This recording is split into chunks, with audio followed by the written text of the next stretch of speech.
Baka may hipon ka dyan, Mars? Abay, subukan mo na itong recipe ko ngayon. And for today's video, magluluto muna tayo ngayon, guys. Ayan, at konting ingredients lang ang aking ginamit dyan. Meron nga pala tayo dito kalahating kilo ng hipon na medyo malalaki yan, guys. At saka ng butter, lemon, at garlic. Yan lang ang ating ingredients na gagamitin dyan, guys. Siyempre, gagamit lang tayo dyan ng salt and pepper para pampalasa sa ating hipon.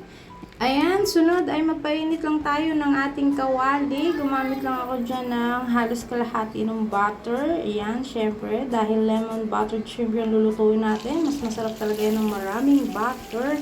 And then, igisa lang natin yung ating bawang. Yung bawang ay gumamit lang ako ng 8 butil. So, depende na sa inyo gano'ng karaming bawang. Siyempre, mas masarap yung maraming bawang at tatarin nyo lang yan ng pino at lutuin yan na medyo mag-golden brown na siya. Ayan, at pagkatapos nga ay pag golden brown na yung inyong mga bawang, ilagay nyo na ngayon yung ating hipon. Ayan guys, napakaganda ng hipon natin. Fresh na fresh at ang at ang lalaki niyan, guys. Ay, napakahirap naman talaga mag-voice over. Minsan talaga mabubulol ka talaga at nakailang ulit ka na ng pag-voice over mo. Nakailang replay ka na nasasabihin mo. O, ayan, sige. Haluin nyo lang ng haluin yan hanggang sa makoat siya ng ating butter. Ang hipon ay madali lang naman maluto. Huwag na i-overcook yan dahil pag yan ay na-overcook, medyo titigas na yung kanyang laman. Ayan, at sumunod nga itimplahan nyo yan ng asin. Depende na sa inyong panlasa kung gaano kadaming asin ang ilalagay nyo dyan. At sunod ay ang paminta. Nasa sa inyo na rin kung gaano kadaming paminta ang ilagay nyo dyan. Kung gusto nyo na medyo maanghang-ahang, pwede nyo dagdagan. Ayan guys, malapit na siyang maluto. Takpan lang natin yung saglit. Niluto ko lang to ng mga 3 to 4 minutes. Ayan, dahil mabilis lang talaga maluto yung ating hipon.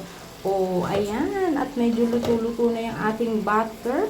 Ayan, nilagyan ko din yan ng butter hipon. Ayan, nilagyan ko rin yan ng konting asukal para lang magbalanse ng lasa. O, malapit na siyang maluto, guys. O, diba, napakadali at napakasimple lang na ingredients na ginamit natin dyan.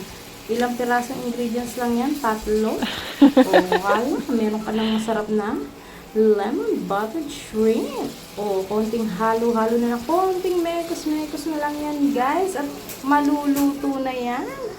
O, diba? Tinakpan ko rin yan ng saglit pa. At medyo hilaw pa yung iba.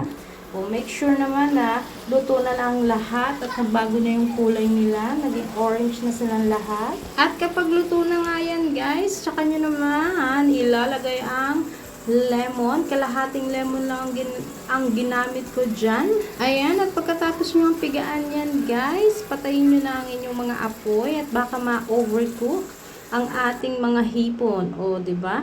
O, ayan. Lagyan natin siya ng konting dekorasyon. O, meron tayong natirang kalahating lemon. Pagandahin naman natin yung ating hipon na yan. Nang mas lalong sumarap. Diba? Bongga. O, saglit lang. O, that's our video for today. Bye!